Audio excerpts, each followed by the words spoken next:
Kumusta mga brad? Isa nga po sa mga sinasabi nila na may pinakamagandang motor na brand na made in China nandito sa Pilipinas, wala iba kundi ang brand na CF Moto. Kung ikukumpara nga po sa ibang made in China, di hamak na mas lamang talaga sila. Pagdating kasi sa looks at quality, marami nga po ang nagsasabi na subok na daw nila. Kaya malaki din talaga ang tiwala nila dito sa brand na ito. Quality na, affordable pa.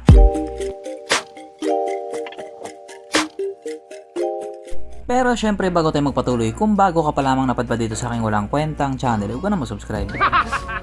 So yun na nga, meron nga pong good news ngayon ang CF Moto Philippines. Sapagkat ang isa nga po sa mga motor na inaantay ng mga tao, ilalabas na nila. At ayon nga din po sa mga iilan, ito daw ang pantapat ni CF Moto sa PCX 160 ni Honda. At ito nga po ang CF Moto 150 SC. As expected nga po, talagang napakagwapo ng motor na ito. Isang patunay na malupit talaga ang mga designer ni CF Moto. Kung titignan nga po natin yung itsura niya, mapapawaw ka na lang talaga. At hindi lang din po basta itsura ang meron siya. Kasi pagdating nga po sa specs at mga features, kargado din talaga siya. Hindi talaga siya magpapahuli. Kaya panigurado yung mga tao, mapapaisip talaga dito. Imbis na kukuha sila ng iba, baka dito na lang sila. Disgrasya ang pera ni mama. Kaya dahil dyan, pag-usapan na naman natin kung ano bang meron sa motor na ito at kung gaano nga ba talaga siya kaganda. So ito nga po ang napakagwapong CF Moto 150 SC na merong 149.6 cubic centimeter engine displacement, 4-stroke single cylinder, single overhead cam with 2 valves, fuel injected at syempre ito po ay naka-liquid cooled. Kaya hindi po siya panis sa Honda Click 125. Ang kanyang operation ratio 10.6:1. Pagdating naman po sa kanyang power, ito pa mayroong 14.1 horsepower at 8,250 RPM, 14.2 Nm of torque at 6,500 RPM. Na ayon nga po sa mga checkwang putso na nakagamit sa motor na ito po ay kaya tumakbo sa bilis ng 108 km/h. Pero dahil nga ilalabas na siya dito sa Pilipinas, panigurado aabot na ng 140 kph yan. Aba syempre, ibang usapan na kapag Pinoy na nakasampa.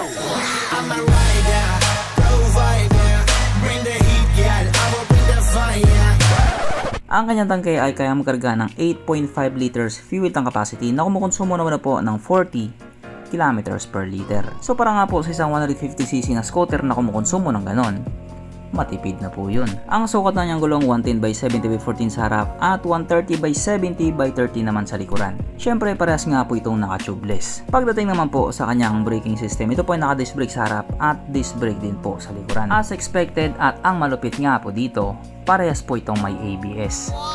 O diba, hindi talaga nagtitipid yung mga made in China. Ang kanyang seat height ay mataas sa 765mm at 135mm naman ang kanyang ground clearance. At ang motor nga po na ito ay may kabuuang bigat na 135 kg. So para nga po sa isang 150cc na scooter, sakto lang din naman yung bigat niya. Mapunta naman po tayo sa iba pa niyang mga features. So ang mga ilaw nga po sa motor na ito, naka full LED na po. At kung titignan nga po natin yung itsura ng ilaw niya, naka V-shape po siya. V-shape ka talaga. Na ayon nga po sa iba, may pagkakahawig daw kay Honda PCX. Pwede naman, kaso lang medyo paliteryo na yung kay PCX. Pero isa na naman na sigurado dun, para silang pogi. At yung taillight nga po niya, maganda din yung pagkakagawa nila. Oo, simple, pero matindi. Ang kanyang gauge panel ito po ay naka TFT display na malupit nga po yung pagkakadali nila. Kung sa bagay, karamihan naman sa mga motor ni CF Moto naka TFT display talaga. Advanced talaga sila. At syempre dahil ito nga po ay bagong motor, naka keyless na po siya. Yes po, naka smart key system po siya. Na ayon nga po sa iba, hindi daw mananakaw. Sabi ng magnanakaw. Kaso lang nilagay po nila dito sa motor na ito yung isa sa mga masasabi nating useless na feature sa isang motor, ang kanyang Smart Connect, na ayon nga din po sa iba, wala naman daw talagang connect. Pero ito may connect to, sapagkat present nga din po sa motor na ito ang kanyang USB charging port, na para kahit saan ka nga po magpunta, hindi ka na mangangamba na baka malobat yung cellphone mo, kasi nga manonood ka pa ng Pornhub. At ang isa nga po sa pangmalakasang feature dito sa motor na ito, meron po siyang TCS or Traction Control System, na just in case nga po dumaan ka sa isang kurbada at madulas na kalsada, kusa nga pong mag-a-adjust yung gulong mo sa likuran para hindi ka sumemplang. Kaso lang, katulad nga po sa ibang mga motor, wala na din po itong kickstart. Na siya nga pong palaging hinahanap ng mga taong walang pambili. O diba, yun din talaga yung hinahanap nila. Pero kanina doon ko nga po na-realize na sobrang importante din talaga ng kickstart. Hindi na kasi gumana yung push start ko, lowbat na yung battery or wala na, drain na yung battery. Iiyak na nga sana ako, kaso lang naalala ko, may kickstart pa pala siya. Kaya ayun, napaandar ko pa rin siya at hindi na rin ako umiyak. Hindi, wow. Pero dito, hindi ka talaga mapapaiyak dito. Sapagkat nandito na nga po tayo sa exciting na part, ang kanyang mga suspension. So sa harapang bahagi nga po, ito ay ginamitan ng telescopic fork. At sa likuran naman, ito po ay gumagamit ng dual shock absorber. Wala nga lang sabtang. Na ayon nga po sa mga checkong putso na nakagamit sa motor na ito. Maganda ang bounce.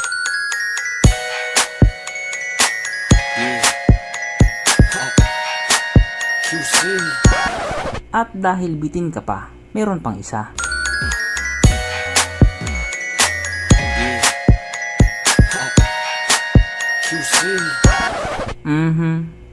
Panigurado. Wala na namang nalungkot.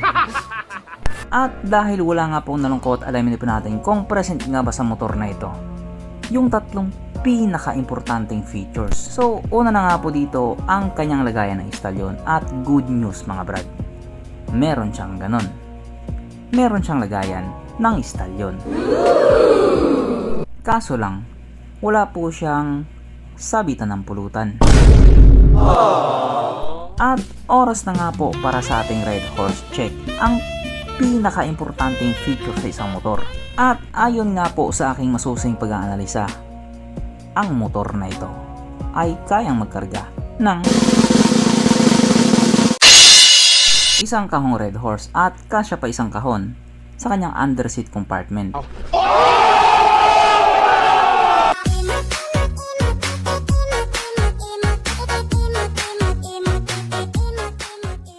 So therefore ang motor na ito ay talagang recommended. Kaya nararapat lang talaga na ilabas na siya. At ang tanong nga po ng mga tao ngayon, magkano? Well, sa ngayon nga po, hindi pa sinasabi ni CF Moto kung magkano nga ba yung presyo nito. At dahil nga po malapit naman na siyang ilabas, yun po ang abangan natin. May mga nagsasabi na nga po agad na tatalunin nito yung Honda PCX. Hindi ko alam kung sa presyo, itsura ba or pabilisan. Pero kung sa pagapuan, parehas lang naman. Parehas naman silang dalawang pogi. Pero syempre kung bibili ka, ikaw pa din naman ang masusunod kung alin nga ba sa dalawa yung pipiliin mo. It's either Japan or China. Alin kaya yung papabili mo kay mama? So hanggang dito na lang muna mga brad, kung may gusto sabihin or gustong idagdag doon sa mga sinabi ko, mag-comment ka na lamang sa ibaba. Okay, bye.